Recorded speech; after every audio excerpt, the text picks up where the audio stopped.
യഥാർത്ഥത്തിൽ അവിടെ പ്രതിഷേധം ഉണ്ടായെന്നുള്ള കാര്യം സത്യമാണ്. ഞാനും പിന്നെ നമ്മുടെ കടകംപള്ളി സുരേന്ദ്രൻ, ജോയിയും പിന്നെ MLA തുടങ്ങിയ ആൾക്കാരൊക്കെ തന്നെ അവിടെ ഉണ്ടായിരുന്നു.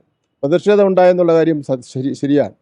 പക്ഷേ സാധാരണഗതിയിൽ അവർ ചെയ്യേണ്ടിയിരുന്നത് എന്തായിരുന്നു? ഒരു ശക്തമായ പ്രതിഷേധിച്ച് നിൽക്കുമ്പോൾ ആ പ്രതിഷേധത്തെ ഒട്ടും വകവയ്ക്കാതെയും മാനിക്കാതെയും 2 വാഹനങ്ങൾ ഈ പ്രതിഷേധക്കാർ ഇരിക്കുന്ന റോഡിലാണ് കുത്തിയിരിക്കുന്നത്. ആ പ്രതിഷേധക്കാരുടെ നേരെ കൊണ്ടുവരുമ്പോൾ ഉണ്ടാകുന്ന പ്രശ്നങ്ങളുണ്ടായിട്ടുണ്ട് 2 വാഹനങ്ങൾ.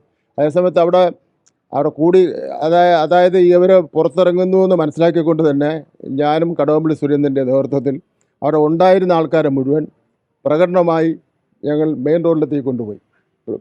രക്തസാക്ഷി മണ്ഡപത്തിൻ്റെ അവിടെ ചെന്ന് സുരേന്ദ്രനൊക്കെ സംസാരിച്ച ശേഷമാണ് ഞങ്ങൾ പിരിയുന്നത്. അപ്പം ഞങ്ങൾ ആ രൂപത്തിൽ സഹകരിക്കുന്നതിന് വേണ്ടി തയ്യാറായി. എങ്കിലും കുറച്ച് ആൾക്കാർ വീണ്ടും അവശേഷിക്കുന്നുണ്ടായിരുന്നു. അവരും കൂടെ ഒരു 5-10 മിനിറ്റ് കഴിഞ്ഞെങ്കിൽ അവരും കൂടെ പിരിഞ്ഞങ്ങ് പോകുമായിരുന്നു.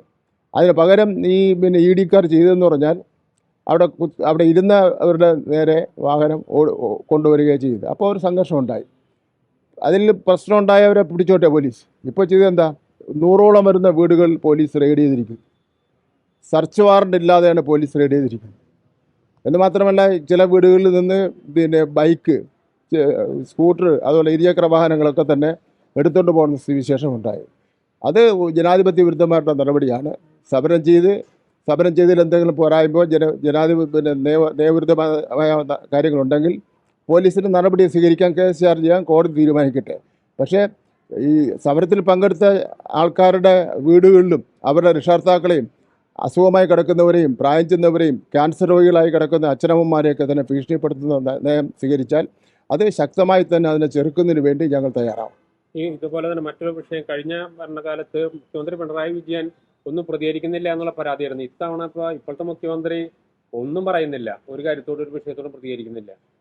അല്ല, അവർ കഴിഞ്ഞ പ്രാവശ്യം പറഞ്ഞ കാര്യങ്ങൾ ഒന്നും അതിന് മറുപടി പറയുന്നില്ലല്ലോ.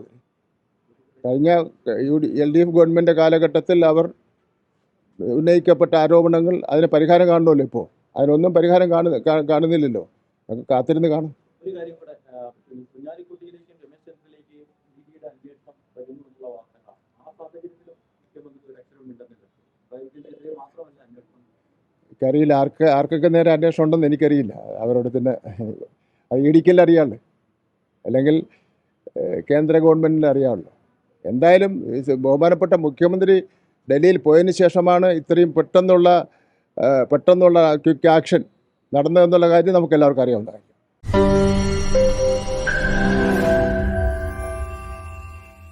ലോകത്തെവിടെയായാലും ഏത് സമയത്തും 24 വാർത്തകളും ഓഗ്മെന്റഡ് റിയാലിറ്റി പാക്കേജുകളും എക്സ്പ്ലെയിനറുകളും വിശദമായി കാണാൻ ഞങ്ങളുടെ YouTube ചാനൽ നിങ്ങൾക്ക് സബ്സ്ക്രൈബ് ചെയ്യാം.